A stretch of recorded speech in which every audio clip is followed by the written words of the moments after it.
You know something, brother? Hitler had a couple of good ideas. Let me tell you, Mean Gene. The Aryan race is gonna rule.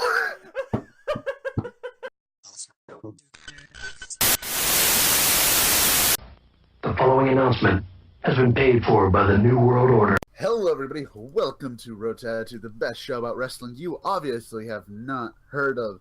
On this show, I, along with my host Jay, are going to go through all of the Attitude Era from the beginning to end, month to month, company to company. And this year and this month, we're going through WCW to Great American Bash. We're on the, what is it, Go Home show, right? This is the Go Home show. Yep, this is right before the Great American Bash. This is the last one before Great American Bash. Yep, June 10th. And a lot of stuff happened in the show, and then nothing happened in this show. So let's get to it. Yeah, this was generally a mixed bag of a show. I'm gonna say that much for certain. Let's start off how we always start off. Tony Schiavone and Larry Zbyszko running down the card as always, and of course, as always, Schiavone looking really fucking annoyed. Yeah, I think that's just his natural face, though. He has like a resting bitch face. Yeah. Although that might be because the crowd was chanting Larry, Larry, Larry, and he was just annoyed that it wasn't him. I get, like, he just looks like he doesn't want to be there. He's like, oh, fucking hell, I hate this place. Probably has a headache. My feet hurt. I just want to sit down. Why do I have to be here? Why am I next to Zbyszko? Can I just go to Starbucks? So we have a quick rundown of last week with Razor and Sting, and we go after we go right into the first match with Booker T and Scott Steiner. Did not expect to see Booker T in this show. No, neither did I.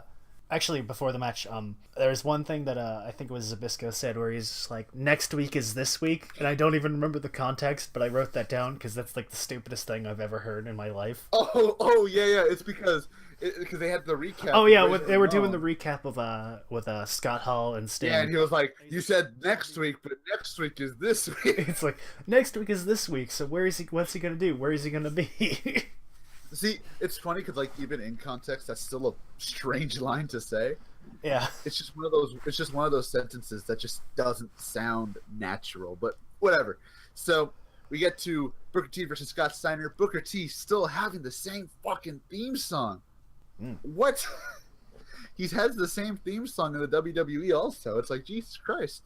Hey, it works. It's still good.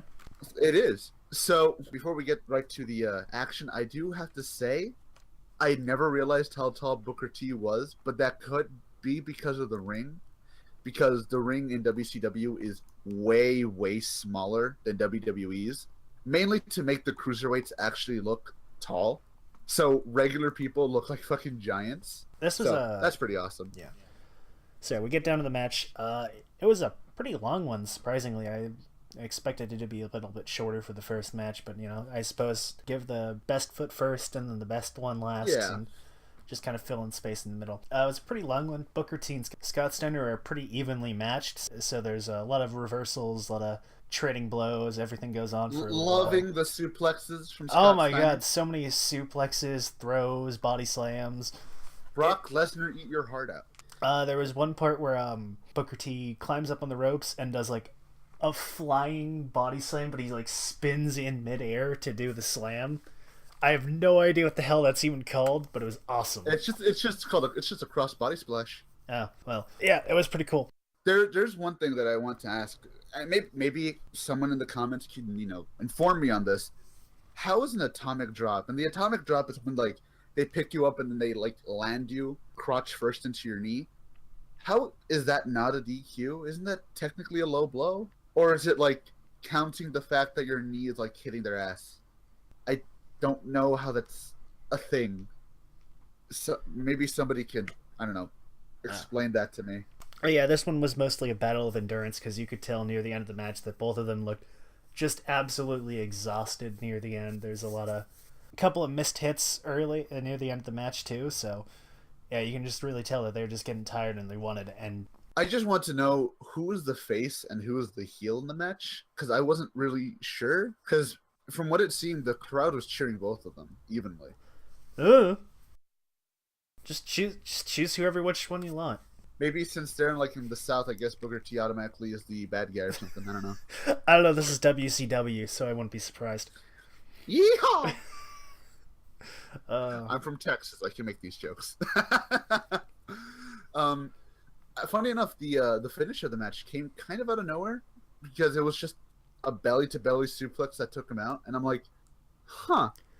yeah, it That's was weird. a little surprising that that's what they ended the match on, but I guess that's one of those like older wrestling things where like you did not have to use your finishing move to technically finish the guy off. It was just whatever could knock him out essentially. So I thought that was cool. So Steiner wins, and we get as always an interview with Mean Gene. I don't remember what the hell the interview was about or what the hell they were saying because halfway through He said, "I just know that he called his brother the dog-faced gremlin." yes, he did. He insults his own brother, which is nice of you, Steiner. Nice of you, man. I think that's just his nickname though. I think his nickname it really is just the dog-faced gremlin. I don't know why. I mean, have you seen how the man looks? Fair enough. So the interview goes on for a little bit, but it gets interrupted by I fucking Deborah McMichael. I wrote her name down, and I even forgot it before I looked it back up. Yeah. I gotta say this just right now, just right now. This woman shit the fucking bed, She man. is awful. It was just bad, dude. Not only is she just a generally bad actor, but she just like stumbles over her words. She forget- Gene. She forgets what day the fucking bash is on. She messes up like twice. She's got like absolutely no coordination over like what the hell she's trying to say or Dude, even Mean Gene had to like tell her, "You mean this day?" yeah, she's like, "Are you telling me?" She's like, there's one part she was like, "I'm really upset about that," and I'm like, "Show the emotion, then, dude." It sounded like something straight out of like the 50s. I'm really upset. Oh, yeah, she shows up to Amazing. as an open letter plea to Heenan and Flair and Anderson to get them to call off the match at the Bash. Zabisco and then Heenan spend the rest of the match making fun of McMichaels, saying it's like, oh, he sent his wife out to do it, and they just keep calling him a pussy. I was gonna say two things that came to mind while watching her essentially shit the bed was one, she said this line, he might hurt someone permanently. As soon as she says that, everybody in the crowd cheered. That's what you watch Yeehaw. wrestling for. Most of the time, at least. And second of all, she reminds me of Dixie Carter from TNA, only blonde. Like the face of her, she just reminds me of Dixie Carter. It was really weird. And then she went away, and I'm like, good. Never mentioned. The only interesting thing that came out of that was Mean Gene saying he was infuriated about it. Mean Gene has a way with some of his words. I mean, like the way he says the Lex Luger's nickname, the Total Package. He says Total Package, or the Macho Man Randy Savage. So yeah. Anyways, It was a good starting match. Nothing really else to say about it. Yeah, it just started. I mean, so match number 2, we have Jim Steroid Powers versus DDP. woo. I added the steroid in there, by the way. Okay, so we get a little bit of so Zabisco and Shivani are still making fun of my McMichael's wife as Powers and DDP are coming out to the ring, and he's like, they start making fun of Heenan, and he's like, hey, come on, man, be nicer to him. You know, he worked with Mike Ditka and all. He's like, who the fuck is Mike Ditka? Like, who the hell is that? It's like, dude, I don't know anything about football. Even I know who that is. Like, fuck's sake, Zabisco. I do have to say that Jim Powers had some generic ass music. Oh yeah, Like definitely. it sounds like something out of like a third-rate fighting game from the 90s, dude. Like holy tits, it's awful. Yeah. And of course we get DDP, and they bring up they mentioned this in the first episode he was in, but his mysterious benefactor who's giving him all this money and giving him advice and all this stuff. It's an interesting storyline idea. It doesn't fucking go anywhere, but it's an interesting idea. You see, it's funny because the before and after felt kind of like it should have been part of this, because apparently his mysterious benefactor might have been Ted DiBiase Sr. But makes sense. But after, fucking the NWO came in, they were just like, fuck you. Yeah, Fuck that's a storyline. more important use of Ted DiBiase. I mean, they could have Yes. used that to bring DDP into it early on, but whatever. Yeah, but so this entire match was a pretty simple match, pretty fun little tiny whatever. Yeah, it starts off guess- with Powers in the advantage, but DDP pretty much pulls it up. Wait, so Jay, what you're saying is Powers has the power advantage. Yes, he has the power advantage early on, but he loses it to DDP, and he basically gets jobbed out for the rest of the match. I love the fact that you have this guy, Jim Powers, who is jacked to the fucking gills, taken out by DDP. No offense to DDP. Yeah. DDP's awesome, but like, if you were to show me both of them side by side based on physique alone, I'd be like, yeah, Jim Powers, what the fuck? Yeah, I mean, DDP for his part, there's a lot of pretty bad whiffs with his hits where it's like you can tell they're barely even like touching the dude. Conveniently, where the cameraman is like at an angle where you can't see it exactly, or like something's crossing in front of it, but it's like almost every single hit from DDP in like the first half of the match just misses. I'm gonna blame all of that on Jim Powers. Probably. He's just like, no, don't hit me, my face. Although there is a good part where he bashes DDP's head into the turnbuckle like 8 times. Oh no, it was 9 times, and then like he walks away and then goes for the 10. That was kind of cool. I do like that. That was a cool little like teasing thing for the crowd. I like that. But yeah, he almost gets the pin on DDP after that, but he turns it around, hits him with the finisher, and wins the match. Diamond Cutter is still one of the best looking moves I've ever seen. Yeah, This is how fucking good it looks. it is a very good looking move. Yes. Better than RKO. And then there's a part where after the match, DDP's cheering him itself. It's like self high five, yeah. I love that shit. That's the greatest. So right after the match, we don't have a post-match interview with DDP. Funny enough, we have a promo for Taskmaster versus Chris Benoit. Chris. Oh yeah, sorry, Chris Sorry, WWE.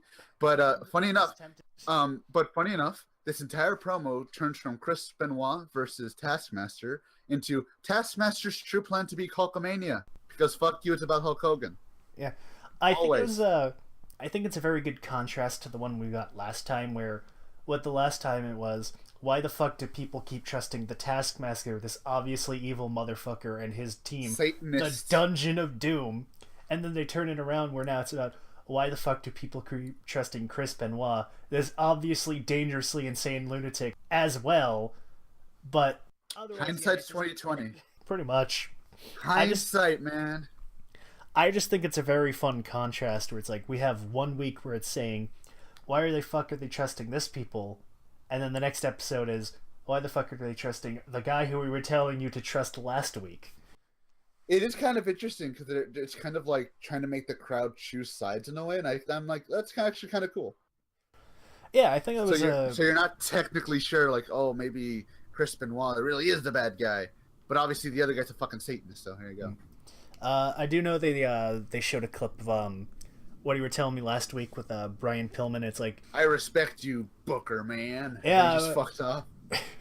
That was fun.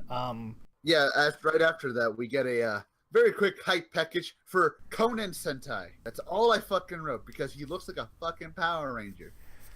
He's a luchador, of course he does. Fuck that, man. Like, dude, did you see what this guy was wearing? Like, holy shit. Of course I saw what he was wearing. And then the last one they showed, his like metallic fucking abomination of a suit that he was wearing, dude. Like, what the fuck, man?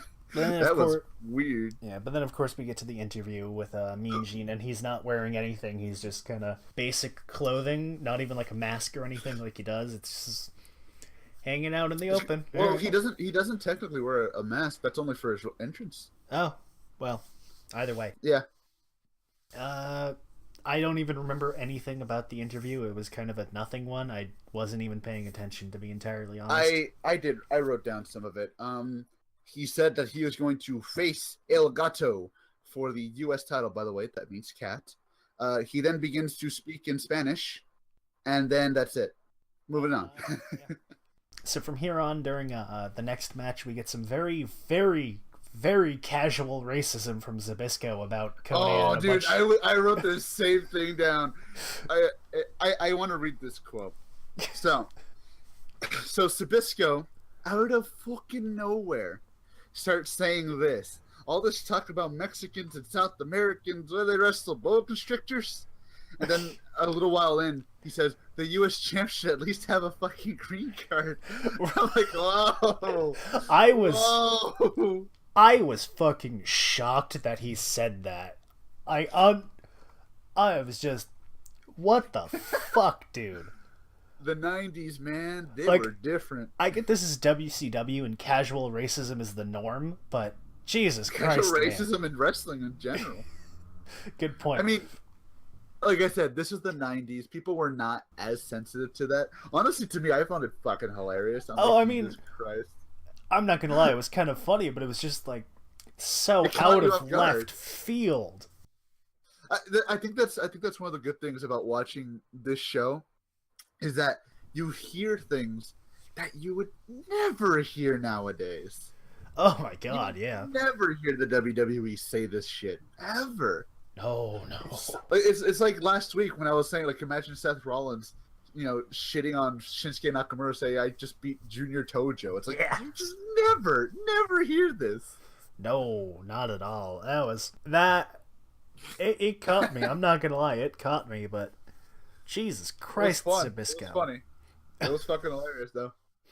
So, we move on to the match. Pretty heavy-hitting match. Zbyszko then begins to call Meng the human Vegematic. Yeah. You tell me what that is. I don't. So yeah, it's Meng and Sting. Although for some reason they keep the intro subtitle calls him Meng with an E.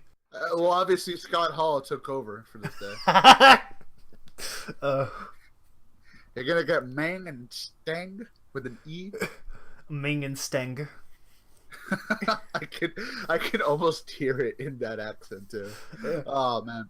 I think I'm not sure if that was a typo or intentional, because Zbyszko and Shivani keep calling him Ming with an I. That was probably a typo. It's fucking WCW. I wouldn't be surprised.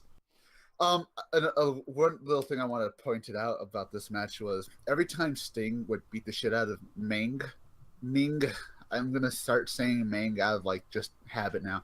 Every time he start beating the shit out of Meng wouldn't even sell or look like he's in pain. He just looked distraught. Like, oh, I can't believe you've done this. How dare you? You've betrayed me. It's like, oh, you kicked me. Why? He just looks so sad. I'm like, why do you look like that? Oh man. Yeah, maybe that's just his facial expressions, just normally. Probably. So yeah, the match starts pretty quickly, and Ming takes advantage of the match pretty early on. Like immediately, right as the bell starts, he just goes straight rapid fire punches and like unleashes the Hokuto Shinken on Sting, basically. Fucking hell. Like fuck's sake. Destroying him. Yeah, he pretty much beats the shit out of Sting for a good chunk of the match, and Sting, for his part, tries, but he fucks up a lot. Like, he tries to do a jump kick, and he just fucks it up and falls on his back. Yeah. But about halfway through, Sting manages to turn it around against him. Things from there go pretty good. There's a part where Ming goes, head first into a turnbuckle or something. I forget. Yeah. Hits him with a shoulder breaker. There's one part where Ming tries jumping from the top rope to pin Sting, but Sting knocks him down, and he lands nuts first on the ropes, which must have hurt. Please tell me that you saw the ref's reaction to that. No, I didn't. I gotta go back and watch that. Oh, anyways, dude. So. Okay, you have to play that as we're talking, because holy shit, that was the best reaction I've ever seen a ref give. It was just so over the top that it took my attention away from the wrestlers. Yeah. It was amazing. But yeah, after getting his testicles pulverized, Sting pulls the deathlock on him and gets the pin. Right after that, we have a Steven Regal bumper saying that he's going to come out because he's Steven fucking Regal. No, it wasn't Regal. It was his sidekick. or something. I don't even know. Yeah, but he was hyping himself up that he was going to come out too. Yeah. So after that, we have Mean Gene backstage with Deborah McMichael and Bobby Heenan. He-Man? Heenan. He-Man. Bobby He-Man. Oh, he kind of has the hair. Yeah. He's also got a really, really nice suit. I'm just going to say that right now. It's Bobby Heenan, man. He's classy as shit. Yeah. Really classy. Well, except for during this little interview bit, but yeah. Yeah. Because he's like, he lures what's-her-face McMichaels into the Ric Flair's dressing room and just locks her in for a bit. And you just hear screaming and like, oh my god, I can only imagine what the fuck was going on in there. They just had a few scary masks on and they were like, boo. Obviously. That's instant said fuck, man. Yeah. So they leave, and out of fucking nowhere, I didn't know who they were until they said this. So Flair and Anderson begin to beat up just two random ass motherfuckers, and I'm like, what did they do? Nothing. You just beat the shit out of them. Two random dudes just show up apparently trying to help, but they just get their shit stomped by Ric Flair and Anderson. Apparently, Sabisky and Shivani then clear up that they are Gomez and the Renegade. They're tag team. The tag team opponents they were supposed to face later that night. And I'm like, okay, that makes sense. Could have told me that before they just came out of nowhere and beat the shit out of them. Just made them look like fucking assholes. Yeah. Well, either way, they lost, so kind of doesn't even really matter. I mean, to be honest, I guess it does do the job. They are supposed to be assholes. So, match number 4. We have Hacksaw Jim Duggan and Dave Taylor. This was a waste of time. It was definitely a waste of time. Immediately as Hacksaw's coming out, we got a quote from, I want to say it was Zbyszko, saying that Hacksaw's off still looking for his IQ, which is funny as hell. I love that. There's a part where Taylor, before the match starts, is screaming something. It's like, we will not give up. We'll fight them on the beaches. Something, something, something. I don't even fucking remember. God. That's awesome. But yeah. So really, this was a nothing match. It was just a bunch of time wasting. I mean, for fuck's sake, there was a point where Dave Taylor hit Duggan hard on the chest, and all Duggan had to do was just do, oh! It was fucking ridiculous, man. Yeah, it's very similar to the match he did in the previous episode, but it's worse somehow. I feel like we're gonna see a lot of that with Duggan. Yeah. Yeah. If that's what's gonna happen, I do not look forward to seeing more Jim Duggan. I mean, to be fair, he only wins because he cheats, but we'll get to that. Yeah. Apparently, if you guys want a good Father's Day gift for your father, the Great American Bash would be a great gift. Yeah, Great American Bash this Father's Day. Brought to you by Pep Boys. This Father's Day 22 years ago. Hey man, WWE Network, pay us please. We are officially sponsored by nobody. We're officially sponsored by the WWE Network. That's why we can't say Benoit. yeah, that's it. That explains everything. just had like the little like WWE Network at the like very corner. But like, just make it look hashtag fucking WWE. That'd be awesome. So, moving on. Like we said, really a nothing match. Yeah, like I said, Duggan whips out a roll of tape from his pants and beats Taylor's face in with it, and he somehow wins, and it's... Even Zbyszko and Shivani were like, hey, that's not fair. I don't think that's fair. It's like, yeah, no, it's not. He fucking cheated, but he still won somehow. I don't know. What I want to know is that a DQ? Because... I guess technically it's not a weapon. He's just taping his fists up with which a lot of wrestlers do. Yeah, but he hits him with the tape roll. He hits him with Does the he fucking hit him with the tape roll? Yeah, he hits him with the tape roll. He pulls the tape out and hits him in the face with a roll of tape as he's wrapping his hand with it.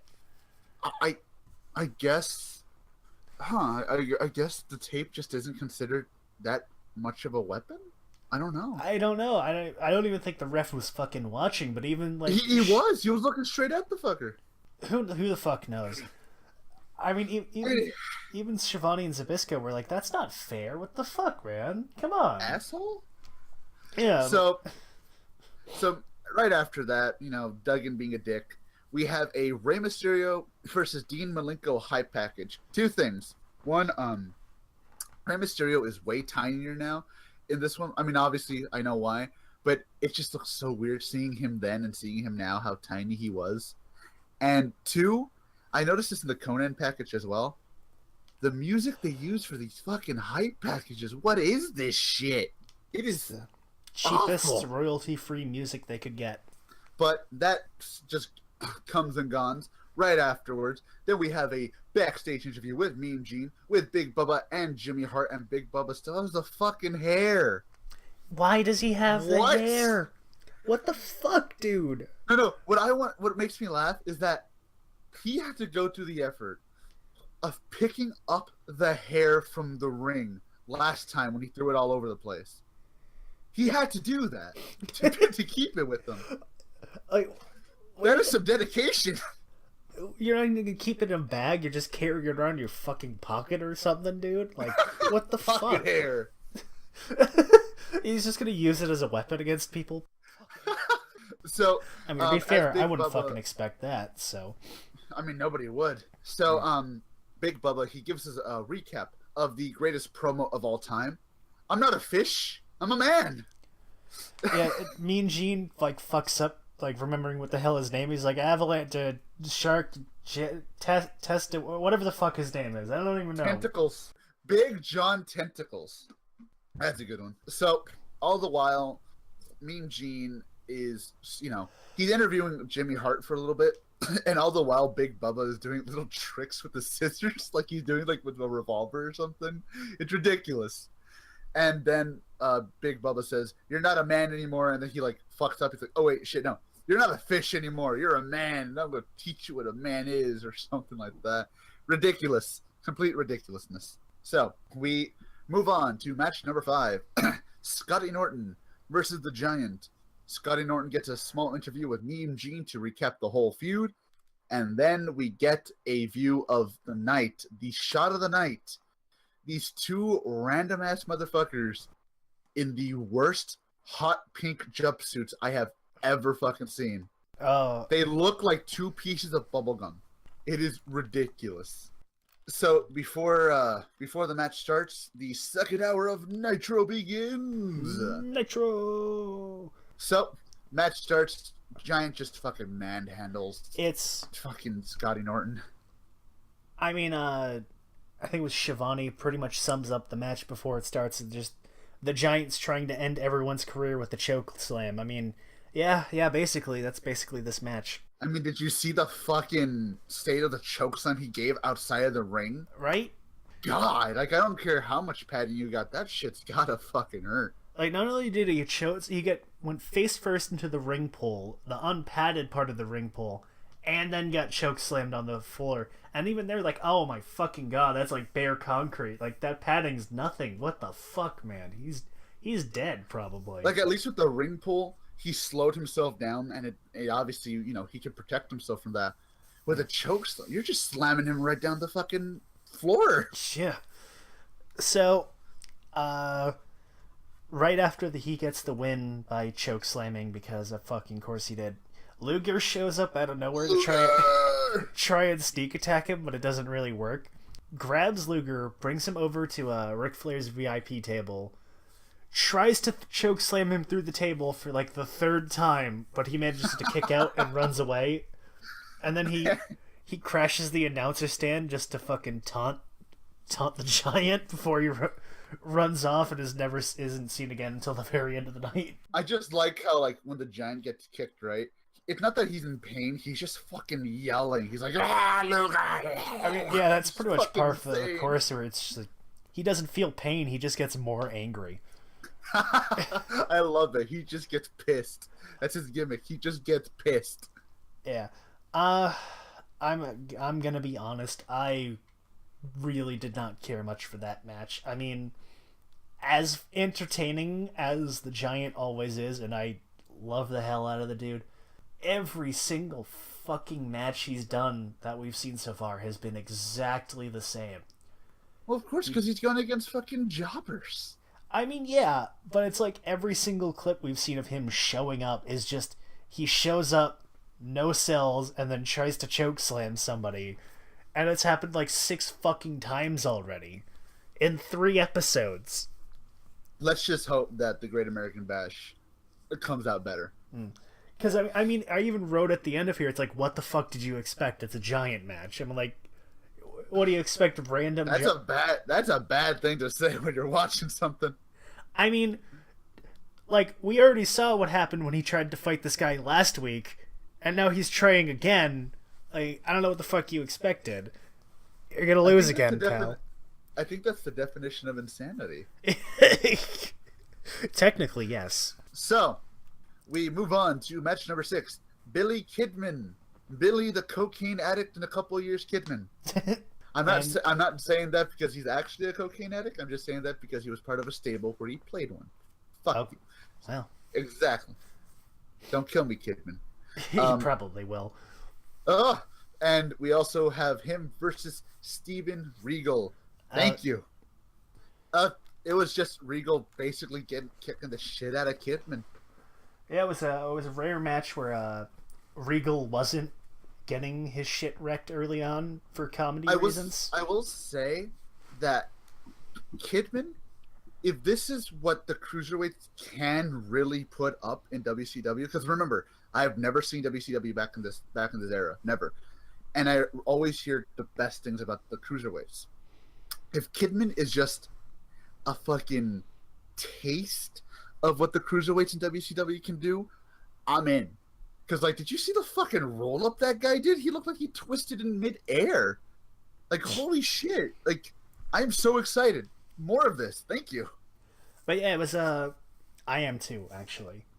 But, yeah, it was a pretty solid match for most of it until there was a part where, Kidman tries to jump off the top rope, misses completely, and lands headfirst on the mat, which Regal uses as an excuse to get the pin. And I'm not entirely sure if this was how it was supposed to go, because immediately after getting the pin, Sting runs in and starts bitch slapping Regal. So I'm not sure if it was intentional that was supposed to happen, or it was like Sting running out quick to give Kidman the chance to escape after he fucked up a move and he got hurt, but I'm not sure. I'm gonna take it as the latter personally, but I don't know. I was gonna say you used the wrong terminology. He submitted Kidman by honestly a legitimately painful looking move. Like he did like the semi lion tamer, like what Jericho used to do, but he put his like foot on the back of your fucking neck, like that looked painful. It did. I do not envy Kidman, but I think it might have been a missed cue. I'm not sure, but I don't know, or who knows? Maybe Regal was actually hurting Kidman, and Kidman was just like, no, fuck it, I have to tap because he's legitimately hurting me. I don't know. I don't actually know the story behind that. I meant it more as they decided to do that because he fucked up jumping off from the top rope and actually hurt himself when he landed, is what I meant. And that's why they decided to rush it through with Sting and all that. Yeah, they called it an audible. So maybe, I'm not sure, but yeah. So yeah, no way to tell really. I will say Regal's overacting in this segment was gorgeous. It's classic Regal. Classic Regal. It is gorgeous. We need more Regal. Well, we're 3 for 3, so hopefully we keep going with that trend. I just need Regal, man. Regal's like the best. Oh. I'm gonna be so sad when we finally get to WWF and there's no Regal. So, match number 7. The Nasty Boys versus Public Enemy. I didn't give 2 shits about this fucking match. This match was literally like impossible to call because it's immediately from start to finish. It's just no fucking rules, just pure chaos. Straight from the start, straight to the end. I mean, it was nothing. I just didn't care. It was kind of entertaining. There was a lot of brutal stuff, but I mean, it was just I couldn't fucking follow half of the thing because there's just so much shit going on, and like See, I love hardcore matches, and I love street fights and all that. I mean, But yeah, this they're just fun. wasn't a but fun. it's This just wasn't a good street fight. Like just for me, like just of the street fights that I've seen, this just wasn't that great. Honestly, I just couldn't care. I was like, can this match just end? Like it went way too long. there was a commercial break, which how long it was. One line that Heenan said in this that kind of got me laughing was, if the pay-per-view was $5,000, I'd still buy it. No, you fucking wouldn't. No, you wouldn't. So I was saying before that, during the commercial break, we got Glacier hype. Of Glacier, take a shot. Whenever that happens. But it was funny because this whole time I kept thinking to myself, I don't care about this match. And from what it sounded like, the commentators didn't give a shit either. They weren't even talking about the match. They were just like, hey, yeah, Mongo. I mean, to be fair, half the matches, both Heenan and Bischoff and Zbyszko and Shivani, they weren't really focusing on the match. They were talking about they were mostly making fun of McMichaels the entire show. But it's true, but at the same time, at least they talked about the match. This one, no, they're just like, wow, we got nothing. These fat fucks. I will say, two things I liked is the sheer abuse of the metal safety barriers around the ring. Oh yeah. And there's a part where one of the members of Public Enemy grabs a garbage can to use, and it completely fails, and the match just ends. I don't even know who fucking won. I think they got disqualified. I'm not even sure. It just kind of stops. I don't even know. The only thing of Public Enemy that I thought was actually I actually noticed. It wasn't funny or anything. It was just that one of them had the number 69 on their back. I noticed that too. I was just like, that's the only reason I'm gonna remember you guys. I mean, hey, apparently Public Enemy is pretty popular, so I'm not sure.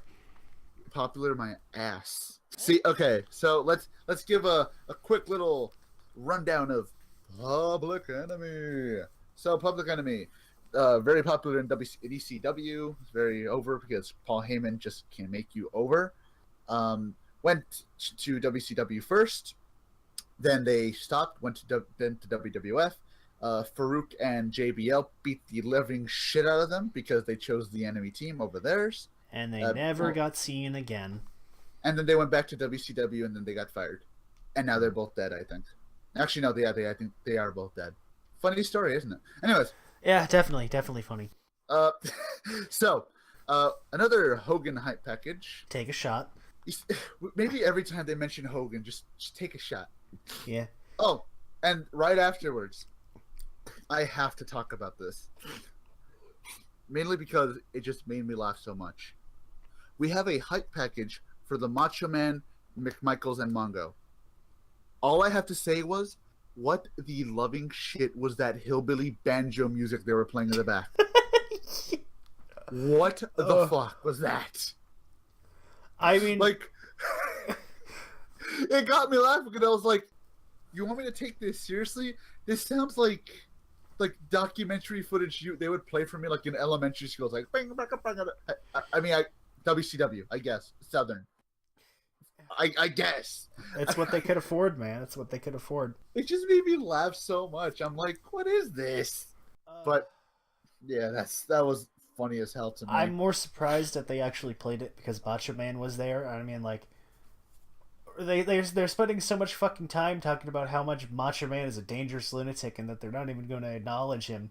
They keep fucking talking about him, and yet here he is back on their TV after they said he's not going to be on their TV in any way, shape, or form, even though they were already doing it beforehand. WCW, we don't know what we're doing. We don't fucking care. Then again, of course they don't care. They let David Arquette become their champion for a while. So... match number 8, Sting and Luger, which I will now call as Stuger, versus Flair and Anderson. All I wrote down was just woo 4 times. Woo! Woo! So unlike Public Enemy, where I didn't have anything to say because it was boring, this one I also don't have too much to say, but not because it was boring, just because you know these guys are going to put on a good match. They have really good chemistry. They're really fun in the ring. Oh my god, yeah. They're just great. They have good matches. After a couple minutes, we have Luger coming in with the hot tag. Everything goes wild. Oh, by the way, this is also for the World Tag Team titles, if you didn't remember. Just out of nowhere. Everything goes to chaos. I like how from the start of the match, like till after the commercial break, Flair and Anderson are just getting their shit stomped in by Luger and Sting. And the thing is, like, they at least acknowledge this, because it's like, these two were preparing to fight some random fucking jobbers that nobody's ever heard of. Some literally new guys, fresh out of the academy, first day on the job. And then they beat the fuck out of them behind the scenes, so now they have to fight Sting and Luger, and like, well, shit, we didn't train for this. We're just getting their shit wrecked. We weren't expecting them to actually win. We were expecting this to be easy, and now we have to actually try. We weren't prepared for that, so... So after a few minutes of beating the shit out of each other, the Giant comes in, and it all goes out the fucking window. Yeah, again, like last week, the Giant shows up, interrupts the match, and tries to... I think he does knock out Luger, but I don't know. Yeah, he knocks out Luger. He hits him hard with the right. And then Steiner shows up and hits him with a chair shot, and Giant has a hissy fit, and the match just kind of ends. Can I just mention, why did Steiner have a wooden chair? I've never seen a wooden folding chair. Ever. I thought that was a wooden chair, but I was like, no, that can't be. It was a wooden chair. That's so weird. Why did he have a wooden chair? Like, I expected like metal, like an actual steel chair. No, it's wood. Wooden chair. Because Flair grabbed a metal chair that he didn't do anything with, but he grabbed one at him. But no, Steiner just had his own chair with him. I guess he's got a special, you know. Fuck you. That was so weird though. Like, wooden chair. That was the first time I ever saw it. Maybe next time we'll have a steel table. Maybe. I wouldn't mind that. So yeah, I mean, as an overall final match, it was pretty good. The random DQ interruption ending, I mean, they did that, like, what, 2 times in a row now? 3 for 3, it's getting a little annoying, but I mean, it makes sense. It's right before the pay-per-view. They don't want to do anything too major, but... You don't want to beat anybody to make them look good. Yeah. There's some really entertaining moves here and there, but otherwise it's just... not too spectacular. It's pretty much par for the course that you'd expect with Flair, Anderson, Sting, and Luger, which is to say entertaining as shit, but par for the course, basically. Nothing too stand out. So right afterwards, we have a quick interview with Mean Gene. Giant basically says what we already know. He wants to say, "You're a dead man, Ramsey." And there you go. That's it. Right afterwards, we have Scott Hall, man. No, before that we have Heenan talking shit to Macho Man. It's like, again, tempting fate, expecting Macho Man to not do anything to him. Heenan, you are not a very bright man. You are not. As for someone named the genius. No, someone named the brain. Yeah, for somebody named the brain, you aren't the brightest man. But of course, you know, he stops what he's doing and runs away like a little chicken when Scott Hall shows up. Scott Hall then, like, he's like starts pushing around fucking Bischoff, who I want you to actually put a little picture of him from Raw 25, because he still looks really good. Oh yeah, he looks pretty good. You showed me the other day. I mean, he's aged fairly decently. I mean, he's got the white hair now, but other than that, he's aged. He's had white hair forever, though. I mean, yeah, he's had white hair for a while now, but I mean, compared to now when he has black hair still. I will have to say, props for Bischoff for standing up for like 30 seconds to Hall, because he's like, you know, we had a big show last week again. You said you're going to bring a guy. You know what? You're not even bringing a guy. You got nothing. And then we get Kevin Nash. Motherfucking Kevin Nash shows up behind him, and he's like, you've got nothing. Tell us to read the adjectives. No. And then it's like Scott Hall is just like, hey, buddy, look behind you. And he turns around, and there's Kevin Nash, and he just snatches the mic, and then Bischoff just starts cowering in a little ball between them. I love how like Eric Bischoff is slightly shorter than Scott Hall, so I'm like, okay, he can stand up to him. Then you have fucking Kevin Nash. Whoa, like, holy shit. Yeah. Like, oh shit. And then poor Bischoff, again, stuck between two very large testosterone-filled death machines, and he's just cowering like a little baby. Best line out of Kevin Nash, besides read the adjectives, was, I don't remember the name he said, but he said reading excerpts out of from Mein This Kampf. show, he says, this show is about as interesting as Marge Schott reading excerpts from Mein Kampf. I have no idea who that is, but that's a 90s. a very well-educated joke from Nash, I'd say, because, I mean, I don't think the average wrestling fan knows what the hell Mein Kampf is, but then again, you never know. Fucking Hogan's back there reading Mein Kampf. So we have Eric Bischoff saying that he's going to go make the match for Great American Bash, and that's how we end the show. So that's how we're going to end this episode for this week. We will be back with Bash at the Great American Bash. I almost said Bash at the Beach. Bash at the Great American Bash. Whoa. Now that's meta. So yes, we're going to be back with the Great American Bash and see how Scott Hall and Kevin Nash fare against the three mystery opponents. So, with that being said, I am AJ. That is Jay. Good night. We are on our way to Attitude. We are closer by the day to the official start of the Attitude Era. For WCW, at least. Like what you saw, please like, comment, subscribe. We'll see you guys next week. Bye-bye. Bye.